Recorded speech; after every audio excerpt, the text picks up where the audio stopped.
What's up, guys? Welcome back to the Mike Lenoci show. Kind of an emergency episode, I think. I kind of want to address what's going on with the Miami Dolphins.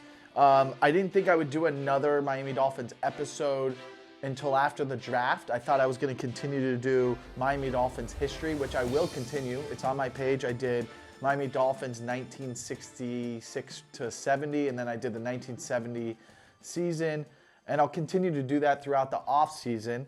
So if you're into that, make sure you go check out those episodes. Like and subscribe to my channel. Trying to build this up. During the football season, I do recaps of every game.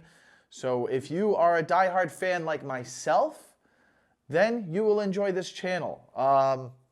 That being said, I've had a lot of time to think about the Dolphins last season and what transpired, and then we saw the first part of free agency, what kind of moves they made, and I've kind of like stepped back emotionally and was just like, okay, well, we're in this situation, and I've said over the last couple of years, we're kind of stuck with this group, and even when we were struggling last year, I knew that they weren't going to fire the GM or coach, and I don't think they should have fired. I don't think Mike McDaniel should have even been talked about being fired.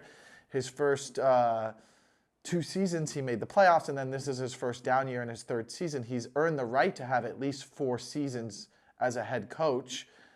And the GM I've tried to defend for years, and I was defending him because I thought he put us in a great position with draft capital. I thought he made some great acquisitions. I thought he did a pretty good job. But then when some of your draft picks you don't re-sign, I thought, not re-signing Robert Hunt, who was one of your best guards, was concerning. And not addressing the O-line last year, not addressing it with a backup quarterback. And then, Christian Wilkins was the heart of the defense, and we let him walk. I know he was asking for a lot of money, but then you give money to Jalen Ramsey. And I know that Zach Sealer's great, but, imagine if you still had, forget about Jalen Ramsey, imagine if you still had Christian Wilkins and Zach Sealer. Then that's not something we would be addressing in the draft. And it feels like in maybe the 2nd or 3rd round, we might be drafting a defensive tackle. And then, you have a linebacker core where if they're healthy, can they be elite? And I think we finally have a middle linebacker that could be the heart of our defense with Jordan Brooks. I think that's the personality of a linebacker we haven't had for years, and that's the one exciting part of the defense. But before I get into the holes of the team, I think this is probably the first time since probably 2019 before the pandemic where I've grown really concerned for where we are going to be. Like it feels like it's falling apart. From the outside looking in, it feels like it's falling apart. And I got to be honest with you. And for someone who's always optimistic, and I'm really optimistic about the Miami Dolphins, I'm a big fan of them, and I try to see the good in everything, and I try to stick up for the team as much as I can. And then I find myself being negative to some of the people I know who are associated with the team. They try to be even more positive than me, so I try to go at them negatively to be like, hey, this is what I'm hearing. This is what people are pressuring me. A lot of my friends hit me up, and they're always negative, and I try to let them see, hey, this is how it's going to be. There's a positive side to everything that's happening. And, in 2020, when we did our first rebuild, it was our first rebuild of my life, I think. If you grew up in the 90s, it was always Marino and trying to build a team that was going to win a championship. Then Jimmy Johnson came in, kind of reset the team, but they were still a playoff caliber team. His first year, they went 8-8. They missed the playoffs, but they were still ready to be in the playoffs. And then Dave Wannstedt takes over. They make the playoffs, and then after that, they fall apart, and we go, we bring in some new coaches. There's the Cam Camarillo year where we go 1-15, but we didn't want to go 1-15. It wasn't a blow up the house, trade all the players away. Let's try to get an early draft pick and draft a quarterback. It was kind of like, oh, this team fell apart. They're not good. They had a bad year, and then it got worse. So then the first rebuild where they came in and go, let's clean house and rebuild this team was with Brian Flores. You bring in Fitzpatrick. They trade away some players that we loved, but they built really good draft capital. I mean, going in, we had 5 draft picks in the first 2 rounds. I would love to have that again. I mean, what do I know about being a GM? But it feels like if I had 5 draft picks, even in this draft coming up, I feel like I would be very confident in what was going to happen. Now, if I go back and we look at it 5 years later, those first 3 picks were Tua, Austin Jackson, and Noah Inkanagabe, who's a back. I don't even think he starts on the Redskins. Austin Jackson, I have it written down here. He's a bust. Regardless of him being a starting right tackle for us, and as of today, Austin Jackson is our starting right tackle. Maybe he's a starter. Maybe he's good enough to be a starter on 25 NFL teams. I don't know if he is, but if I had to guess, maybe he's a starter on 15. So he's a mid-level starter. But if you were drafted in the first round of the NFL draft, any player, any pick, 1 through 32, if you were drafted in the first round, your rookie contract is 4 years with an extension of with the eligibility to pick up a 5th-year option. Every first-round pick, a team can pick up a 5th-year option. So let's assume you have 5 years with that player. If you're a first-round pick, you should make 1 Pro Bowl. That's it. That's how I view it. If you are drafted in the first round, you should make 1 Pro Bowl, at least once. So then you should be that good. Not only are you a day 1 starter of your first-round pick, in those first 4 years, you should be relatively good enough or competing for a Pro Bowl spot. That's how good you should be. Tua made his Pro Bowl. So cool. He checked the box. Noah's not on the team anymore. He'll never be a Pro Bowler. So that was a bad pick. Early on, I thought we could have drafted, I think it was Jonathan Taylor who would have been there. That was a good player. That would have been great to have Austin Jackson and Jonathan Taylor with Tua in those early years. And then Austin Jackson has been questionable as a starter. So, yes, he's on the team. Yes, he's a starting right tackle. But I think it's fair to admit that that's a bust pick. That's not a first-round pick. That's a third-round pick. Robert Jones was our best pick, and we got him in the second round, I think, of the following year, I believe. Maybe it was 2021. But regardless, we let him walk. He's on Carolina. He would have been a solid guard to still have that we would have not had to address a guard position, which we have to still address a guard position right now. So I'm concerned. It goes with Tyreek off the field problems. I don't know what's happening. I don't know if the league's going to come in and be like, you know what? We've never found him guilty of everything, but there's been like 2 or 3 off the field incidences in the last 3 years, even if they weren't his fault. Even if him getting arrested, listen, that's not his fault. It's the policeman's fault. He should have never been that aggressive. But obviously, Tyreek was driving insanely fast to get that attention. And then put the window up, and it's like, I'm not saying the cop is not at fault at all, but like there was a passive way to do this. You have a game. And I know it didn't reflect anything, but it's just attention that's not needed. Hey, put the window down. I'm like, what's going on? Oh, was I speeding? Take the ticket. What is a ticket to you? But don't be combative in that situation. He clearly has that personality. I'm not saying like, it's not sitting here like we're talking about a player who just like got thrown to the curb by a cop. And yes, that would be not fair and that shouldn't have happened to anyone. But there is a history with Tyreek. And he clearly has a temper. He's fighting with all of his wives and ex-wives. He's having children every year. It's like he's not the most responsible adult. And it's not the right energy you want to win a championship. And it's frustrating because you love him and he's an exciting player. But I don't know that the league's not going to come in and be like, you know what? We're suspending him for 4 games.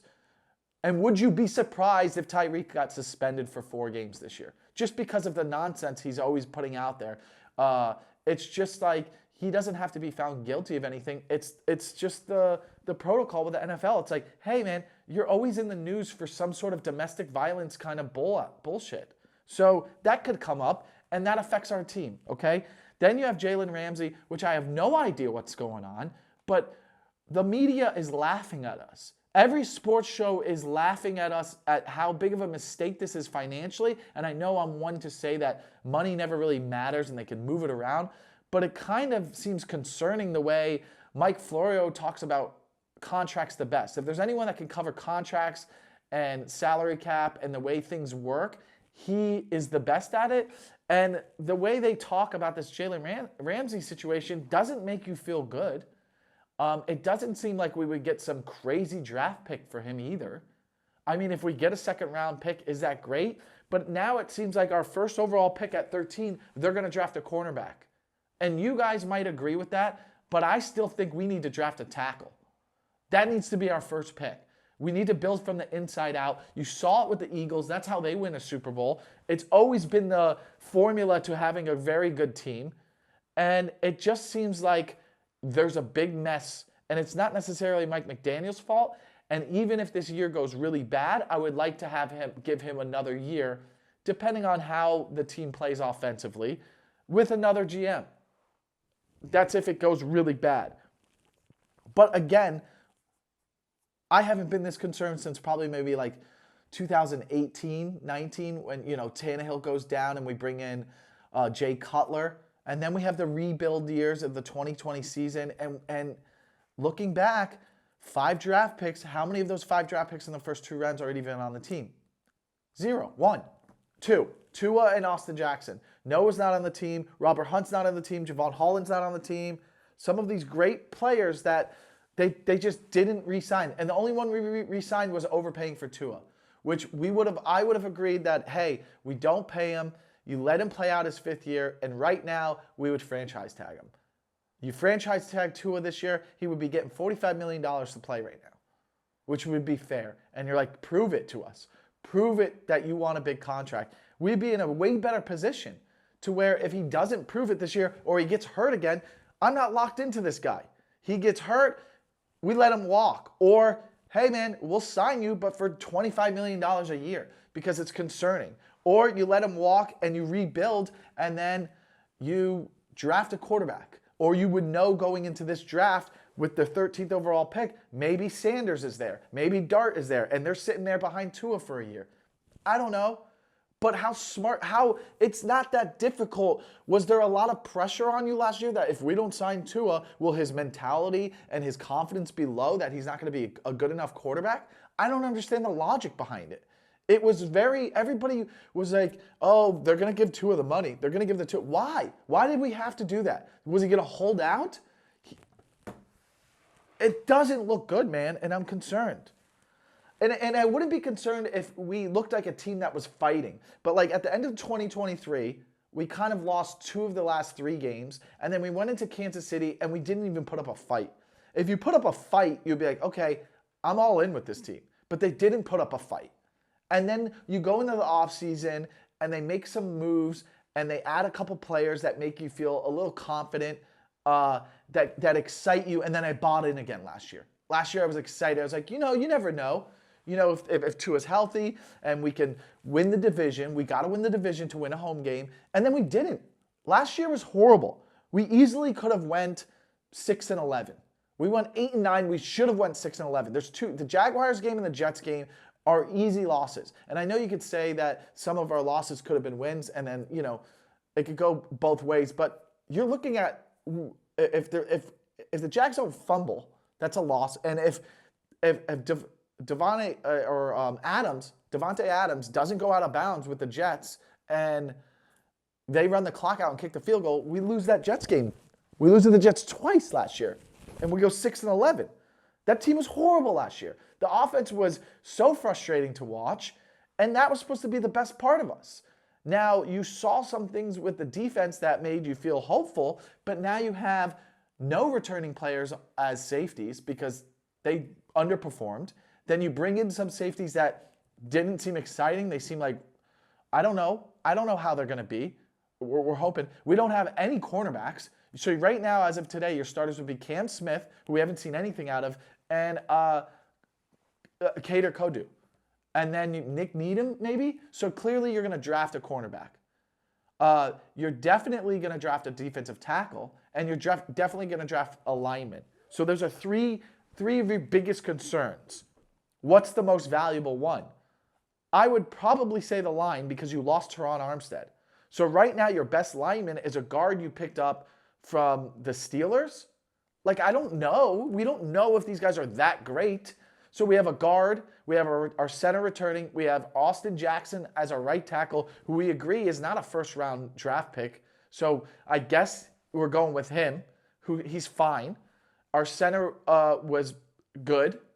And then we have a right guard who's good. And then we don't have a left guard yet. And our left tackle is Patrick Paul.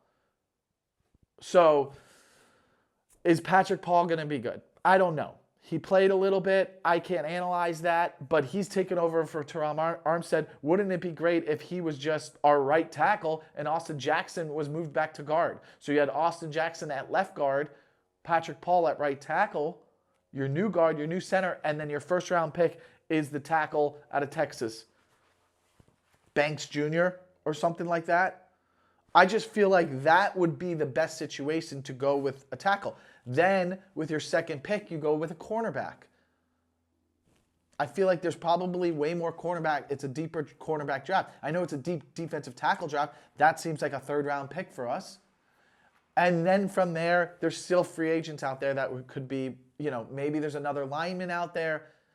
I'm just trying to be, again, optimistic about this, but it doesn't seem like we have a powerhouse safety out there. And I don't know, maybe this is why Ramsey wanted to go. One thing I heard was he didn't want to play safety, and they were talking him into playing safety. And you've seen some ex-players even say that he would prolong his career and maybe even be better if he was a safety. So I don't know if that's a thing. Vic Fangio won a Super Bowl with the Eagles. He leaves the Dolphins, and it seems like there wasn't leadership in the locker room, and they weren't getting along with him. One being Javon Holland putting out a tweet where he kicks rocks. So I don't know what that means, but he's not even on our team anymore. It just is. It doesn't feel like this is a team that is going to compete with the Bills next year. It feels like the Patriots are even in a better situation with us. They're in a second-year quarterback who showed some, had some highlight plays that were probably better than Tua's rookie year. And yeah, they have a lot of holes to pick, and they got to build an offensive line. They got to build a defensive line. And listen, if they get Travis Hunter or the other defensive lineman, that's a scarier team. They have one of our favorite coaches. I think we all agree if you follow the NFL, he's one of the best coaches. It was a shock when the Titans moved on from Vrabel, and now he's in our division, and I'm a little nervous about the Patriots rebuilding better than we did. Would you be shocked if the Patriots went 8-9 or 9-8 this year? I wouldn't. I wouldn't be shocked if they went 9-8. I think the Jets will be really bad. I think the Jets could go 5-12, 6-11, and they're kind of in their first year rebuilding their culture there. That would make sense a little bit, but they still have very talented players. Would you be shocked if we went 8-9 again? That would be very disappointing and another frustrating season because we would have a mediocre season and not a lower draft pick. So a higher draft pick. And that could easily happen to us. But do you at any point right now feel like we could go 12-5? I do not feel that way at all. I am really concerned. I do not think that this is a team that could win 12 games right now. It's like a no-name defense. And then even if our linebackers are all healthy, even if they're all healthy, we don't know how good they will be. Bradley Chubb, Jalen Phillips, Chop Robinson, Jordan Brooks. And then, I don't know, maybe you have another outside linebacker on the other side. But, it seems like you could have Jalen Phillips and Bradley Chubb on one side. And then on the inside, you could have Chop Robinson, Zach Sealer, and then whatever defensive tackle you draft in the second or third round. And then, your other middle linebacker is Dotson or something. I don't know which guy they got. So I can play with that a little bit. If these guys are all healthy and they play. This is Jalen Phillips' last year on contract. Does he want to earn a contract? He's got to play out of his mind, man. And he's got to stay healthy. He's got to stay healthy the full season. for us to re-sign him. Bradley Chubb, got to play good, man. Otherwise, that's just a lot of money we're sitting on for a mid-level guy. We need him to be how he was in 2023 before he got hurt in a game where we were being blown out by the Ravens, where we couldn't even compete. So then it puts us in our secondary, and it feels like, all right, we're set up to have a frustrating secondary this year. It's going to be like, man, we get to the quarterback. We got a lot of sacks, but they kill us. And now we're just trying to outscore teams. I mean, I don't know these safeties. I don't know how good they are.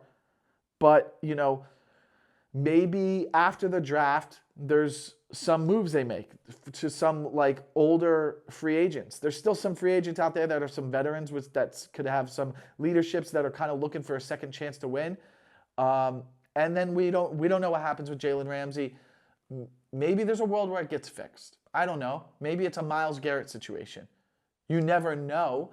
But if we do trade him, do we get a higher pick? Do we get another second-round pick? I would like to have another pick to add, and we draft that cornerback with that pick we get from him in the second round, but I want our first-round pick to not be a cornerback. I mean, look, I think O-line's the biggest concern, and I think if we pass up on a lineman, there's going to be really good linemen, it's going to be something we're going to regret. I don't want to play this get the ball out of Tua's hand within the first 3 seconds. It's kind of been figured out. They know how to defend it. I want to see Tua play with a 5-second pocket. Let's just see what that's like. Imagine with the speed. On top of that, Jalen Waddle, you got to have a good year. If he doesn't have a good year, then we overpaid him. There's a lot to be concerned about. Yeah, I mean, that's just kind of how I feel right now, and I just wanted to put it out there that I'm concerned, and I don't feel optimistic right now. And I know for someone who's been relatively positive, that's probably hard for you to hear if you follow my channel. But I don't know what to say. I don't know what to say, man. It doesn't feel good.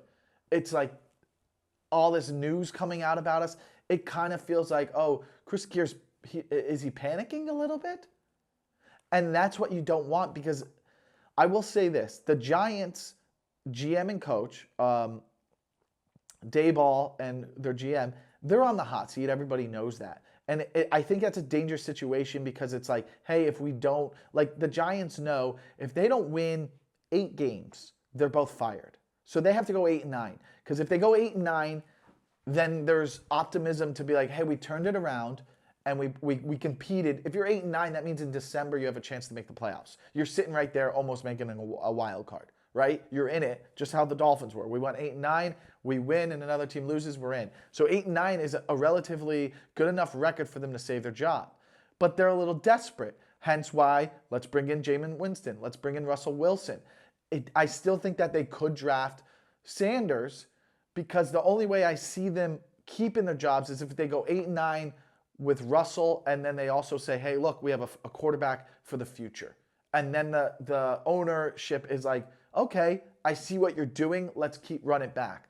But if they don't draft a quarterback and they run it back with Russell Wilson, they have to win.